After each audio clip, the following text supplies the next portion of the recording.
Voilà, bonjour à chacun, bonjour à chacune et bon dimanche à tous. Que Dieu soit béni. Nous bénissons le Seigneur, frères et sœurs, d'avoir ce privilège en ce premier jour de la semaine de pouvoir être ensemble et de partager la parole de Dieu. J'aimerais dans cette matinée partager avec vous sur un thème qui doit nous rappeler qui nous sommes et ce à quoi nous sommes destinés. Tout à l'heure, dans le temps de louange, d'adoration, j'ai entendu quelqu'un qui priait et qui parlait et qui disait « Seigneur, nous sommes citoyens ». Le thème de ce message ce matin est celui-ci, citoyens d'un royaume divin. Sur la terre des hommes, pour prouver notre identité, quand nous sommes sur le territoire français, nous avons la fameuse carte d'identité.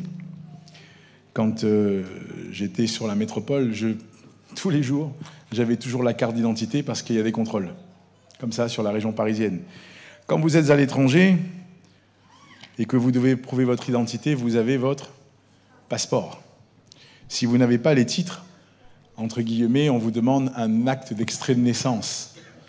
Cependant, nous qui sommes chrétiens, nous qui marchons avec le Seigneur, nous sommes citoyens d'un royaume divin. L'apôtre Paul, et nous allons lire dans la parole de Dieu, dit dans 1 Corinthiens au chapitre 6 au verset 19, et nous voulons replacer le texte que nous allons lire dans son contexte, comprenant ici que Paul est en train d'attirer l'attention et de faire ressortir l'état moral de l'église de Corinthe et particulièrement le désordre. Il va censurer le désordre qui y règne. Mais l'apôtre Paul leur rappelle une très grande vérité quand dans ce chapitre 6, nous lisons ensemble, chapitre 6, 1 Corinthiens chapitre 6, Paul dit ceci au verset 19. Après avoir attiré l'attention, après avoir fait ressortir des points qui lui tiennent à cœur pour que les chrétiens de l'église de Corinthe prennent conscience de l'état, du désordre qui règne, afin qu'ils réagissent et qu'ils reviennent finalement à ce que Dieu attend d'eux, Paul dit ceci au verset 19, « Ne savez-vous pas que votre corps est le temple du Saint-Esprit qui est en vous et que vous avez reçu de Dieu, et que vous ne vous appartenez point à vous-même. » Paul leur dit, ne savez-vous pas que votre corps est le temple du Saint-Esprit? Le désordre qui règne pousse Paul à amener les chrétiens de Corinthe, nous parlons d'une église, l'église de Corinthe, pousse Paul à attirer leur attention sur ce qu'ils sont. Ils sont finalement citoyens d'un royaume qui est divin. Sur la terre des hommes, frères et sœurs, il y a certaines monarchies qui règnent, il y a des républiques, mais il y a surtout, et quand vous appartenez à un pays, vous êtes par exemple mauricien, vous êtes citoyen de la République mauricienne. Nous sommes citoyens de la République française. Et ce sont là encore des points de référence. Cependant, j'aimerais que nous puissions comprendre une chose importante, parce que l'apôtre Pierre, quand il écrit dans 1 Pierre 2,9, dit ceci, « Vous, au contraire, vous êtes une race élue, un sacerdoce royal, une nation sainte, un peuple acquis, afin que vous annonciez les vertus de celui qui vous a appelés des ténèbres à son admirable lumière. » Pierre nous rappelle, frères et sœurs, que nous avons été appelés des ténèbres à son admirable lumière. Nous avons en quelque sorte changé de royaume. Du royaume des ténèbres, nous sommes passés au royaume de la lumière. Cela implique, frères et sœurs, des changements. Mais qu'en est-il de notre position aujourd'hui? Alors on va faire un petit rappel. Oui, ça va nous encourager, vous et moi. C'est important de toujours, quelque part, regarder ce que la parole dit pour nous encourager. Nous ne nous appartenons plus à nous-mêmes. Le fait que nous ayons changé de royaume nous fait avoir un nouveau maître. Alors, on a un nouveau maître dans ce royaume. Est-ce que nous en avons conscience, frères et sœurs? Parfois, nous faisons avec le passé. Nous associons le passé à notre présent et nous voulons faire un tandem. C'est compliqué, hein? C'est compliqué parce qu'on ne peut pas servir 2 maîtres à la fois. Ce n'est pas possible. La parole de Dieu le dit, on ne peut pas servir 2 maîtres à la fois. Alors, pour comprendre le changement qu'il y a eu, puisque nous avons un nouveau maître, qui était cet ancien maître? La parole de Dieu en donne une description dans l'évangile de Jean, au chapitre 10, versets 7 à 15. Jésus leur dit encore, « En vérité, je vous le dis, je suis la porte des brebis. Tous ceux qui sont venus avant moi sont des voleurs et des brigands, mais les brebis ne les ont point écoutés. Je suis la porte. Si quelqu'un entre par moi, il sera sauvé. Il entrera, il sortira, il trouvera des pâturages. Le voleur ne vient que pour dérober, égorger, détruire. Moi, je suis venu afin que les brebis aient la vie et qu'elle soit dans l'abondance. Je suis le bon berger. Le bon berger donne sa vie pour ses brebis, mais le mercenaire qui n'est pas le berger et à qui n'appartiennent pas les brebis voit le loup le loup, que fait-il? Il abandonne les brebis et il prend la fuite. Le loup les ravit et les disperse. Le mercenaire s'enfuit parce qu'il est mercenaire et qu'il ne se met point en peine des brebis. Je suis le bon berger, je connais mes brebis et elles me connaissent comme le Père me connaît et comme je connais le Père, et je donne ma vie pour mes brebis. Amen. L'ennemi de notre âme, frères et sœurs, qui est cet ancien maître, la Bible nous donne ici une description. Il est semblable à un voleur, à un brigand, à un mercenaire. Ce ne sont pas des images glorieuses, ni même qui inspirent, là encore, une quelconque sécurité. Ces images, quand vous regardez, quand vous entendez parler, là encore, de voleurs, de brigands, de mercenaires, ces images génèrent dans notre pensée, dans notre réflexion, quoi? L'idée d'une domination, d'une tyrannie, etc. Et point de liberté, point, là encore, de joie, mais de la crainte, de la peur, de l'angoisse. C'est ça le lot, quelque part, de ceux qui appartiennent à ce maître. Rappelez-vous. Rappelons-nous, frères et sœurs, tant que nous n'avions pas compris et nous n'avions pas, là encore, découvert qui était ce maître, Jésus. Nous étions alors sous la domination de celui dont la Bible ici décrit. En revanche, la parole de Dieu, là encore, nous donne, là encore, mes frères et sœurs, une description intéressante de ce nouveau maître. Vous avez lu avec moi? La parole de Dieu dit, elle parle ici de Jésus, puisque l'évangile est clair et le Seigneur veut nous encourager. Il dit, en vérité, celui qui n'entre pas par la porte de la bergerie, mais qui y monte par ailleurs, est un voleur et un brigand. Mais celui qui entre par la porte est le berger des brebis. Le portier lui ouvre, les brebis entendent sa voix, et il les appelle par leur nom. Il appelle par leur nom, les brebis qui lui appartiennent. Il les conduit dehors. Lorsqu'il a fait sortir toutes ses propres brebis, il marche devant elles. Et les brebis le suivent, parce qu'elles connaissent sa voix. Elles ne suivront point un étranger, mais elles fuiront loin de lui parce qu'elles ne connaissent pas la voix des étrangers. Jésus leur dit cette parabole, mais ils ne comprirent pas de quoi il parlait. Et par la suite, on l'a lu ensemble, il dit « Je suis la porte des brebis. Si quelqu'un entre par moi, il sera sauvé. Il entrera, il sortira, il trouvera des pâturages. Moi, je suis venu afin que les brebis aient la vie. » Jésus dit, le voleur ne vient que pour dérober, mais il a dit, moi je suis venu afin que les brebis aient la vie et qu'elles soient dans l'abondance. Je suis le bon berger donne sa vie pour ses brebis. Je suis le bon berger, je connais mes brebis et elles me connaissent comme le Père me connaît et comme je connais le Père, et je donne ma vie pour mes brebis. Il y a une différence. Nous avons été appelés des ténèbres à son admirable lumière. Nous avons changé de royaume. Dans ce royaume nouveau, il y a là encore la description de ce maître. Ce maître n'est pas un tyran, il n'est pas quelqu'un qui, là encore, nous maintient et nous pèse, mais il nous donne une joie de vivre, une perspective nouvelle. Il communique à notre cœur une paix profonde. Nous en parlerons dans quelques instants. Il est celui qui nous dirige, qui marche devant nous. Il n'est pas celui qui nous envoie devant et lui, il se cache derrière. Non! Voilà le maître que nous servons. Voilà celui que nous servons aujourd'hui, mes frères et sœurs. Il y a pour nous au-delà de l'avantage, une grande assurance. Jésus est ce maître qui tient nos vies entre ses mains. Alors nous vivons dans un royaume nouveau.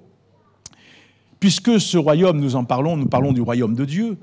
Frères et sœurs, quelle est la base de ce royaume? Qu'est-ce qui fait quelque part et qui nous permet de dire dans ce royaume pourquoi on se sent en sécurité, à l'aise, on s'épanouit, on peut grandir, on avance, on progresse? Pourquoi? Parce que la base de ce royaume, c'est l'amour. Non pas l'amour galvaudé qu'on pourrait aujourd'hui entendre ici ou là, ou voir ici ou là, mais il est question de cet amour pur, profond, véritable, qui vient du cœur de Dieu. Romains chapitre 5, versets 6 à 8 dit ceci, « Car lorsque nous étions encore sans force, Christ au temps marqué est mort pour des impies, à peine mourrait-on pour un juste. Quelqu'un peut-être mourrait-il pour un homme de bien, mais Dieu prouve son amour envers nous en ce que lorsque nous étions encore des pécheurs, Christ est mort pour nous. » Dieu prouve son amour envers nous. La base de ce royaume, quelque part, nous parle de l'amour que Dieu a pour ceux et celles qui sont citoyens de ce royaume, au travers de Jésus-Christ, puisqu'il donne Jésus pour le pardon de nos péchés, pour que nous puissions quelque part devenir citoyens de ce royaume. En France, pour que nous ayons la citoyenneté, pour nous qui sommes nés sur le territoire français, nos parents, c'est qu'il faut que nos parents soient, pour nous, je parle là encore, des Français eux-mêmes. Alors quand quelqu'un vient de l'étranger, c'est différent parce qu'il y a un certain temps, etc. On n'acquiert pas la nationalité comme ça. J'ai voulu, à un moment donné, prendre la nationalité belge, puisque j'étais en Belgique, et le royaume de Belgique m'a envoyé un message en me disant « Si vous prenez la nationalité belge, vous perdez la nationalité française ». Bon, j'ai dit, ok, je suis très bien comme ça, il n'y a pas de problème. Donc, vous comprenez bien qu'on ne change pas de royaume comme ça, on ne change pas de citoyenneté comme cela. Mais spirituellement, Christ, qui est notre maître, ce nouveau maître, lui, il nous introduit dans ce royaume au travers de l'œuvre qu'il a acquise pour nous à la croix, qu'il a accomplie pour nous à la croix, sur la base de l'amour de Dieu. Alors, mes frères et sœurs, prenons conscience. Nous avons dit tout à l'heure que nous avons un nouveau maître. Nous vivons dans un nouveau royaume dont la base est l'amour. Mais, voyez-vous, il faut que nous comprenions une chose importante. Quand nous allons dans ce royaume, nous voyons que la base, c'est l'amour, nous découvrons au fur et à mesure, oui ou non, quand vous êtes venu écouter l'Évangile pour là ou les premières fois, vous avez entendu parler de ce Jésus. Et il y a une soif dans votre cœur, dans notre cœur, qui a pris place, et nous avons cherché à le connaître. Et nous avons découvert au fur et à mesure qui était, là encore, ce Jésus. L'amour qu'il a pour les hommes, l'amour qu'il a pour l'humanité, parce que Dieu nous aime. Je vous renvoie à Jean 3,16, car Dieu a tant aimé le monde qu'il a donné son Fils unique, afin que quiconque croit en lui ne périsse point, mais qu'il ait la vie éternelle. Alors, fort de cette conviction que sur la base de l'amour de Dieu, dans ce royaume, on peut s'épanouir, grandir, avancer, on se rappelle que Christ a donné sa vie, non pas par obligation, mais par amour. Il a payé le prix de la rançon, nous ne méritions rien, mais là encore, nos vies qui étaient sous la férule de celui qui dominait notre vie, nos vies ont été libérées. Nous avons été, là encore, d'enchaîner que nous avons été, Christ nous a rendus libres. Pas libres de faire comme je veux, quand je veux, mais libres en lui. Libres du péché et de toutes ses actions. Et c'est la raison pour laquelle, frères et sœurs, on se souvient que Christ, et je cite ce passage dans Matthieu 20, 28, c'est ainsi que le Fils de l'homme est venu, non pour être servi, mais pour servir et donner sa vie comme la rançon de plusieurs. Alléluia. Il a donné sa vie. Quand une rançon est demandée, vous comprenez bien qu'il y a une valeur derrière et que quelque part, on cherche à monnayer quelque chose en échange d'eux. Mais nos vies ont de la valeur. Christ ne nous regarde pas, Dieu ne nous regarde pas comme étant quelqu'un ou quelqu'une qui n'a pas de valeur. Tu as une valeur, mon frère, ma sœur. Dans ce nouveau royaume dans lequel tu vis, avec ce nouveau maître qui conduit ta vie, tu as une valeur qui est sûre. Et Dieu veut, là encore, te prouver combien, sur la base de son amour, il veut encourager ta vie et il veut te permettre d'aller plus loin. Alors, si nous avons, dans ce royaume, nous bénéficions de l'amour de Dieu qui est démontré et prouvé, il y a aussi une force dans ce royaume. Vous savez que toutes les puissances ont parfois des organisations au niveau militaire, etc. Ils présentent leurs forces. Le 14 juillet en France, quand vous voyez le défilé, les autres pays qui regardent, ils ne voient qu'une partie de ce que, entre guillemets, l'État français peut avoir comme système de défense. Certaines choses sont dévoilées, mais pas toutes. Mais dans le royaume de Dieu, dans ce royaume, la parole de Dieu nous parle de la force de ce royaume. Quelle est-elle ? Quand vous regardez la parole, parfois on juge la force d'une personne à ses muscles. Il y a eu ce mythe de Popeye et les épinards. Tu peux en manger tant que tu veux, mais ce n'est pas forcément que tu auras des muscles. Et alors bon, ça c'est comme ça. Et dans un pays, la force de combat que ce pays peut avoir, parfois peut impressionner. Mais écoutez ce que la parole de Dieu dit. Ésaïe chapitre 9, verset 5. « Car un enfant nous est né, un fils nous est donné, et la domination reposera sur son épaule. On l'appellera admirable, conseiller, Dieu puissant, Père éternel, prince de la paix. » Prince de la paix. Alors comprenons, frères et sœurs, que nous sommes dans un royaume. Nous avons un nouveau maître. Avec ce nouveau maître, nous vivons donc dans un nouveau royaume. La base de ce royaume, c'est l'amour. Mais la force de ce royaume, c'est la paix que Dieu peut procurer à ceux qui sont citoyens de ce royaume. Et vous savez comme moi que dans les temps dans lesquels nous vivons, la paix est une force qui peut nous permettre de mettre en déroute l'ennemi de notre âme. Dans le sens où la paix de Dieu qui envahit nos cœurs, qui nous garde chaque jour, cette paix, qui dépasse notre entendement, parce que Dieu, dans les moments les plus compliqués de notre vie, comme dans les moments les plus joyeux, il nous assure sa paix. Et mon frère, ma sœur, quand tu traverses des moments difficiles, quand ton ennemi te voit en paix, il n'a plus de porte d'accès. Parce que la paix de Dieu qui, là encore, envahit ton cœur, garde tes pensées, garde toute ta réflexion, et il te protège. Alors, il y a pour nous un encouragement. Mes frères et sœurs, si autrefois la crainte, l'angoisse, la peur régnaient dans nos cœurs, aujourd'hui, alors que nous avons notre nouveau maître qui est Jésus-Christ, qui, envoyé par Dieu, est venu pour accomplir le sacrifice parfait pour nos vies, celui-ci nous assure, là encore, la paix, parce que la Bible décrit comme étant le prince de la paix. Alors oui, il est dit dans Luc 24, 36, tandis qu'il parle de la sorte, lui-même se présenta au milieu d'eux et il leur dit « La paix soit avec vous ». Notez ça bien, à chaque fois Jésus, dans les évangiles, il utilisera cela. Le soir, dans Jean 20, 19, le soir de ce jour, qui était le premier de la semaine, les portes du lieu où se trouvaient les disciples étant fermées à cause de la crainte qu'ils avaient des Juifs, Jésus vint, se présenta au milieu d'eux et leur dit « La paix soit avec vous ». À chaque fois que Jésus les a salués, il leur a dit « La paix soit avec vous ». Mon frère, ma sœur, la force de ce royaume, si la base en est l'amour, mais la force de ce royaume, c'est que nous jouissons de la paix de Dieu. Alléluia. Et le Seigneur garde nos cœurs et nos pensées. Quel est le pouvoir de ce royaume ? Quand vous arrivez dans certains pays, vous savez qu'avec notre passeport français, nous avons des possibilités d'entrer dans pas mal de pays. Et quand vous arrivez, vous avez présenté votre passeport français. En général, on n'a pas trop de problèmes. Dans certains pays, quand tu présentes ton passeport français, là où il n'y a pas d'accord, ça devient problématique. Je me souviens une fois, lorsque nous avons été à Kiev, en Ukraine, avec les étudiants. Quand j'étais étudiant, j'ai fait un stage à Kiev et nous sommes restés bloqués en Tchécoslovaquie. À la frontière, ils ne voulaient pas nous laisser passer. Je me souviens, il nous a bloqués parce que j'étais avec... Vous connaissez peut-être le pasteur Olivier, bon, vous le connaissez bien, Olivier Cassoli. Et à la veille du départ, notre frère avait une belle moustache.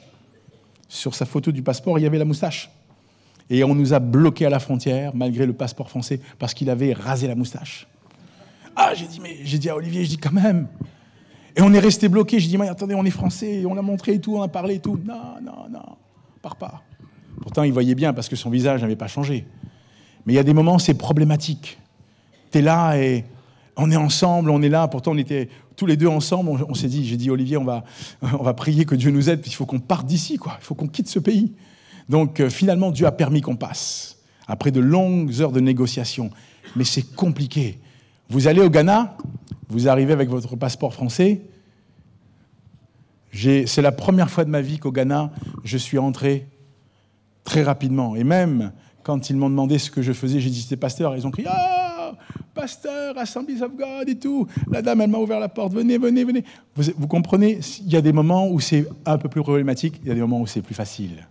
Mais écoutez bien, le pouvoir de ce royaume, ce n'est pas des armes, ce ne sont pas des armes que nous pourrions utiliser. Dans le royaume de Dieu, de quoi parle-t-on? Il est question du salut. Et on s'en souvient, on veut s'en souvenir, nous sommes citoyens de ce royaume parce que nos vies ont été rachetées, parce que nos vies ont été pardonnées, parce que nous avons été pardonnés du péché. Alors nous bénéficions de ce pouvoir. Christ nous a franchis. La Bible dit, un Éthiopien peut-il changer sa peau et un léopard ses taches? De même, pourriez-vous faire le bien, vous qui êtes accoutumés à faire le mal? Donc voilà ce que nous étions au départ. Mais l'homme n'a aucun pouvoir de se changer, de devenir meilleur ou de devenir une créature nouvelle. Mais Christ, qui est notre maître, il est celui qui peut agir. Que fait-il dans nos vies lorsque nous sommes introduits dans ce royaume? Il nous sauve. Mais la parole de Dieu nous montre aussi qu'il est en mesure de nous guérir de toutes nos maladies. La force, le pouvoir, de ce royaume, c'est que Jésus sauve. Mais Jésus aussi est celui qui guérit. Et quand tu lis, là encore, la parole, dans l'Ancien Testament, comme dans le Nouveau Testament, tu regardes, écoute ce que la Bible dit. Il dit, si tu écoutes attentivement la voix de l'Éternel ton Dieu, si tu fais ce qui est droit à ses yeux, si tu prêtes l'oreille à ses commandements, si tu observes toutes ses lois, je ne te frapperai d'aucune maladie dont j'ai frappé les Égyptiens, car je suis l'Éternel qui te guérit. Amen. Je suis l'Éternel qui te guérit. Exode 15, 26. Ésaïe 53. Verset 5 dit ceci, « Mais il était blessé pour nos péchés, brisé pour nos iniquités. Le châtiment qui nous donne la paix est tombé sur lui. C'est par ses meurtrissures que nous sommes guéris. » Dans le royaume de Dieu, on parle d'un pouvoir. Premièrement, nous sommes sauvés. Dans ce royaume, Christ introduit ceux et celles qui ont été sauvés. Dans ce royaume, Christ continue l'œuvre pour laquelle il a été envoyé. Il guérit. Et cela, mes frères et sœurs, c'est quelque chose de très particulier parce que quand vous lisez dans Luc 4, 18, « L'Esprit du Seigneur est sur moi parce qu'il m'a oint pour annoncer une bonne nouvelle aux pauvres. Il m'a envoyé pour guérir ceux qui ont le cœur brisé, pour proclamer aux captifs la délivrance et aux aveugles le recouvrement de la vue, pour envoyer libres les opprimés. » Amen. Dans ce royaume, le pouvoir de ce royaume, c'est que Jésus sauve, Jésus guérit, mais dans ce royaume, il est aussi question de comprendre que Jésus baptise du Saint-Esprit. Il remplit, il équipe ses citoyens, ceux qui lui appartiennent. Il leur donne, quelque part, ce revêtement de puissance pour qu'ils soient et qu'ils accomplissent la mission à laquelle ils ont été appelés. Ce n'est pas une option, frères et sœurs. Nous n'avons pas été appelés, nous ne pouvons pas dire seulement « je suis sauvé, l'Esprit de Dieu, là encore, m'a racheté, alléluia, et je parle en langue, et je suis content, je suis heureux, amen ». Mais n'oublie pas que dans ce royaume, le pouvoir de ce royaume, c'est que, premièrement, il t'a sauvé. Deuxièmement, il te guérit. Troisièmement, il te baptise du Saint-Esprit pour accomplir la mission pour laquelle il t'a appelé.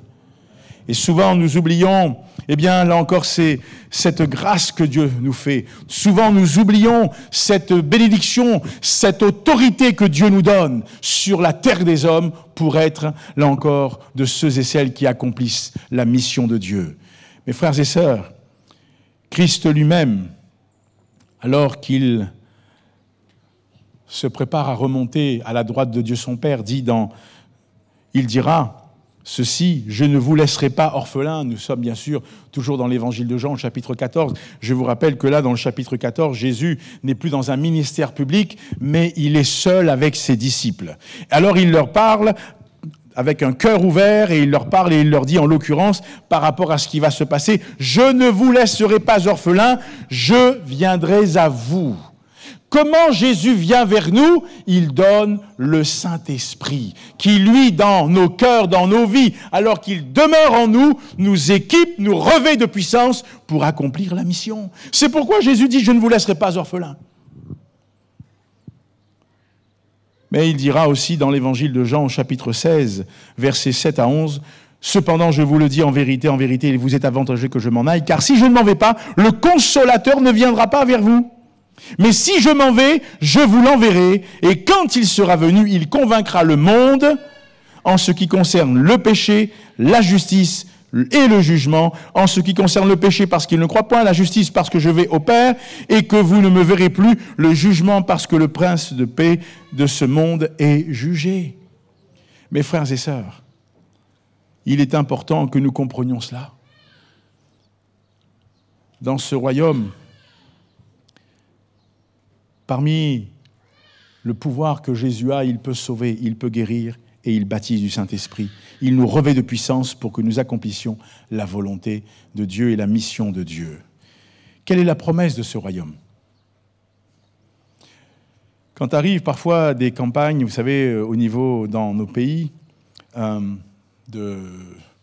avec des campagnes que nous avons au niveau pour les votes, etc., beaucoup de promesses sont faites, oui ou non? Dernièrement, j'ai dû contacter l'un des députés pour une question qui était là, et l'attaché du député, donc on a parlé longuement ensemble, il était très interpellé, il me dit, mais vous préparez une thèse, on a parlé longuement, finalement, mon problème, j'ai rapidement parlé du problème, il m'a dit, faites-moi un courrier, je vais tenter de vous aider, le député va tenter de vous aider, et ensuite on a parlé plus de la foi. Il était très intéressé et très, très ouvert. Mais quand vous pensez à tout cela, là encore dans la vie politique de notre pays, parfois beaucoup de promesses sont faites, oui ou non? Est-ce que l'homme a fait beaucoup de promesses qu'il ne pouvait pas tenir? Peut-être, je ne sais pas. Ou alors peut-être que le calendrier ne permet pas l'accomplissement de ces promesses directement. Mais dans le royaume de Dieu, celui qui fait la promesse, la Bible dit que ce n'est pas un homme, il n'est pas un homme pour mentir, ni le Fils de l'homme pour se repentir. Dieu ne nous ment pas quand il parle, il nous dit la vérité. Il est toujours en mesure et toujours capable d'accomplir quoi? Sa promesse. Quelle est la promesse de ce royaume? Est-ce que le Seigneur nous a promis une éternité sur la terre des hommes? Mensonge. Dieu n'a pas promis l'éternité sur la terre des hommes. Écoutez, on a lu tout à l'heure un des textes dans Jean 14, 1, 3, que votre cœur ne se trouble point, croyez en Dieu, croyez en moi. Il y a plusieurs demeures dans la maison de mon Père, si cela n'était pas, je vous l'aurais dit, mais je vais vous préparer une place, et lorsque je m'en serai allé et que je vous aurai préparé une place, je reviendrai, dit Jésus, et je vous prendrai avec moi, afin que là où je suis, vous y soyez aussi. Est-ce qu'on peut dire amen à cette parole? Afin que là où je suis, vous y soyez aussi. Mes frères et sœurs, Jésus revient bientôt. Il revient chercher ceux qui lui appartiennent afin que nous soyons avec lui pour l'éternité. Et il est important que l'Église de Jésus-Christ, dans ce 21e siècle, prenne conscience que nous ne sommes pas appelés à vivre ici-bas pour l'éternité. C'est la raison pour laquelle nous devons prendre conscience de notre citoyenneté divine. Et il est important que chacun, vous et moi, nous puissions dire, Seigneur, permets que chaque jour que tu nous prêtes vie, ou tu nous prêtes vie, que nous soyons conscients de notre citoyenneté pour agir avec probité dans le monde dans lequel nous vivons. Jésus dira dans Actes des Apôtres, chapitre 1, au verset 11, « Homme galiléen », là encore, c'est écrit ici, rapporté par l'évangéliste Luc le médecin, « Homme galiléen, pourquoi vous arrêtez-vous à regarder au ciel, ce Jésus qui a été enlevé du milieu de vous? Il viendra de la même manière que vous l'avez vu allant au ciel. » Il viendra. Jésus vient bientôt. Alors si nous voulons, eh bien, frères et sœurs, avant cet épisode de l'Ascension, la Bible nous dit que ces deux hommes vêtus de blanc diront que Jésus va revenir. Et nous savons que Jésus vient bientôt, c'est la raison pour laquelle il nous faut, eh bien, prendre conscience de cette citoyenneté. Si ce matin, vous devriez repartir de ce lieu et avec, comme on dit en anglais, un take-away, avec quelque chose que vous allez emporter avec vous, qu'allez-vous retenir ? Je voudrais juste résumer ce que nous avons dit ce matin. Nous avons un nouveau maître, Jésus. Nous en avons vu la description ensemble. La parole de Dieu nous le décrit d'une manière formidable. Il est celui qui marche devant ses brebis. Quand nous entendons sa voix, nous le suivons, nous sommes rassurés. Vous relirez le texte. Nous vivons, si nous avons un nouveau maître, nous vivons dans un nouveau royaume, dont la base est l'amour. On l'a vu ensemble. La force de ce royaume, c'est la paix que Dieu communique, que Jésus communique à ceux qui lui appartiennent. Mais nous avons montré aussi que le pouvoir de ce royaume réside dans trois axes particuliers. Christ sauve, Christ guérit, Christ baptise du Saint-Esprit. Cela, c'est ce que nous avons vécu. Et puis nous avons ensemble terminé sur la promesse de ce royaume. Jésus dit, je viens bientôt. Alors ce matin, mes frères et sœurs, que le Seigneur nous encourage, que l'Esprit de Dieu renouvelle nos forces et que nous puissions dire, Seigneur, que ta volonté soit faite. Si sur la terre des hommes, tu as un passeport, tu as une carte d'identité nationale, je ne sais pas ce qui peut prouver ton identité, et nous en sommes fiers. Hein, quand nous arrivons dans certains pays, tu es fier de montrer ton passeport français. Dans d'autres pays, parfois, tu gardes ton passeport pour ne pas avoir des difficultés. Je me rappelle avoir été bloqué à l'île Maurice à l'époque. J'avais la connexion, j'arrivais de Rodrigue, et la police secrète m'avait suivi pendant tout mon séjour à Rodrigue. À l'époque, ça fait quelques années. Le frère Cizeron m'avait demandé d'aller, et j'avais fait la semaine avec les frères, on avait fait pas mal de réunions, et les frères qui m'avaient accompagné me disaient « Attention frère, il y a la police secrète, vous allez continuer, laissez-moi faire, entrer dans la poste ». Alors je suis rentré dans la poste, puis après on est ressorti. Et quand je suis arrivé à Maurice, pas eu de problème à Rodrigue, à Maurice, on m'a confisqué le passeport. Ah, je suis resté bloqué, je voyais l'avion, j'entendais tout le monde. Le départ, parfois, tu as peur, mais quand tu es chrétien, tu n'as plus cette crainte. Parce que ce n'est pas ton passeport papier, là. Ce n'est pas ça qui compte. Là, il est question de la marque du sceau de Christ sur notre vie. Et là, on n'a pas la crainte, on n'a pas la peur. Écoutez ce que Jésus dit dans Apocalypse 22, 20. « Celui qui atteste ces choses dit, et on peut le lire ici, « Oui, je viens bientôt, Amen, viens, Seigneur Jésus. » Vous avez le verset qui est là, Apocalypse 22, 20, à l'avant comme à l'arrière. Alors ce matin, avant que nous terminions dans quelques instants ce culte, dans ce premier jour de la semaine, Seigneur, tu as fait de nous des citoyens d'un royaume qui est divin. Et nous voulons glorifier ton saint nom. Allons prier ensemble et bénir le Seigneur. Notre Père et notre Dieu, nous bénissons ton nom, nous te rendons grâce. Nous te louons pour ta fidélité, nous te bénissons pour ta miséricorde dans nos vies. Seigneur, nous sommes dans notre cœur encouragés, nous sommes dans notre cœur fortifiés de savoir que nous t'appartenons, nous sommes citoyens de ce royaume divin. Seigneur, parfois nous n'avons pas toujours été à la hauteur, mais aide-nous s'il te plaît. Renouvelle nos forces, permets que nous puissions, Seigneur, regarder constamment toujours à toi et que nous puissions nous appuyer sur toi, quoi qu'il arrive, dans le nom puissant de Jésus. Nous te bénissons, Père, nous te rendons grâce pour ta fidélité, que ton nom soit sanctifié, que ton règne vienne et que ta volonté soit faite. Seigneur, garde-nous, protège-nous, mais que nous puissions être des instruments entre tes mains dans le royaume qui est le tien et dans cette génération dans laquelle tu nous as mises. Seigneur, aide-nous s'il te plaît. Tu nous as placés là dans ce temps, c'est pour un but, c'est pour certainement, Seigneur, une action que tu voudrais que nous accomplissions. Utilise nos vies dans le nom puissant et béni de Jésus. Nous te rendons grâce et nous te bénissons, Père, pour ce que tu fais. Que ton nom soit glorifié. Merci, Seigneur. Merci, Jésus. Alléluia. Continuons à prier le Seigneur, frères et sœurs. Nous sommes citoyens de ce royaume inébranlable et nous avons des promesses extraordinaires. Bénissons Dieu.